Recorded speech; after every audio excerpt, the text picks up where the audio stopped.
What's going on, guys? It's Bucky and welcome to your third C++ tutorial. And in this tutorial I want to go over a little more about printing text out on the screen. Now in the last tutorial you remember that we could use that special thing called cout, which was technically called the output object, and the less than sign, which was called the stream insertion operator, to print out text on the screen. And the way we did this is we added double quotes after, and whatever we printed out in these double quotes, like boy I love bacon, whatever we put inside those double quotes would just print out on the screen. So if we go ahead and we built and run this, we saw boy I love bacon right on the screen. Simple enough. But now what I want to go over is just a little more about cout, and I just want to make sure you guys understand how it works. So each function is made up of these things called statements, and typically people put one statement per line of code. And remember, all statements end with semicolons. So say we wanted to print out something else out on the screen. Well, you'd write cout less than, and write something else like and ham, just like that. So you might be thinking, alright, I got a feeling I know what this is going to do. On the first line it's going to print out boy I love bacon, and on the second line it's going to print out and ham, because that's how it appears in our code, so that's what it's going to do. But if you go ahead and build and run this, it says boy I love bacon and ham all on the same line of code. And if you're scratching your head saying, alright, why exactly does it do that? The reason it does that is because when you're using this thing called cout, it's called printing it out into a stream, and it pretty much takes all your characters and prints them out in the same stream. So whenever this stream is done, you're not telling it to move to a new line. You're just saying print out these characters and then stop right at the end of this line. So then this stream starts printing out, and again, you're not telling it anywhere to move to a new line. Computer programs are very picky and they need to be told exactly what to do. So in order to move to a new line, we need to add a special symbol, I guess you would say. And the symbol is this. First of all, you need to add another stream insertion operator, and you can go ahead and write ENDL. What this means is end line. And now when we go ahead and build and run it, check what happens.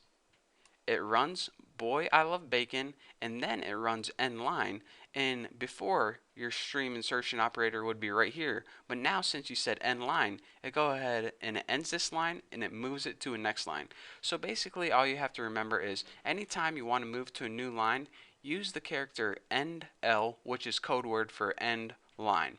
Now if you're saying, alright, that's easy enough to remember, so let me go ahead and show you something that might be even easier for you.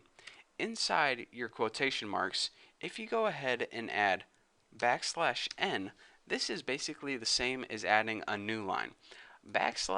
\n is the code, I guess that all is code, for go to a new line. So now it's going to say boy I love bacon, and then it's going to come across this thing called \n. It's going to say, hold on, what is this \n? Oh, I know what it is.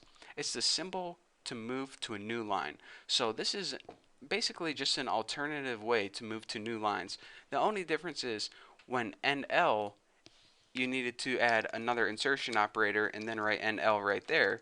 With a new line, you write it inside the quotation marks because it gets interpreted in a different kind of way. So let's go ahead and build and run this and just verify that, yep, boy I love bacon, new line, and ham. So again, like I said, whenever you want to print text out on a new line, you have to be very specific with C++ and tell it exactly what to do. And you can do this either using the NL or the new line that goes inside the quotation marks. So aside from this, you might be thinking, alright, so I printed this out and I got this on the next line, but what if I wanted a blank line in between these two? Well, all you would have to do is write new line, and then when you go ahead and you build and run this, it'll say, alright, boy I love bacon, new line, and then it printed out and ham. Simple enough. Pretty cool, huh? And I guess one other thing I can show you is if you go ahead and do cout insertion operator, you can do things like this. Boy, new line, I, new line, love, new line, bacon, new line. So, you're not only limited to, one new line per statement. You can have multiple new lines in a single statement. So now it says, Boy, I love bacon. Pretty cool, huh? So that's all the basics I want to teach you guys for this tutorial. Again, I wanted to stress how to print out text on the screen, and also the stream insertion operator. It's basically this.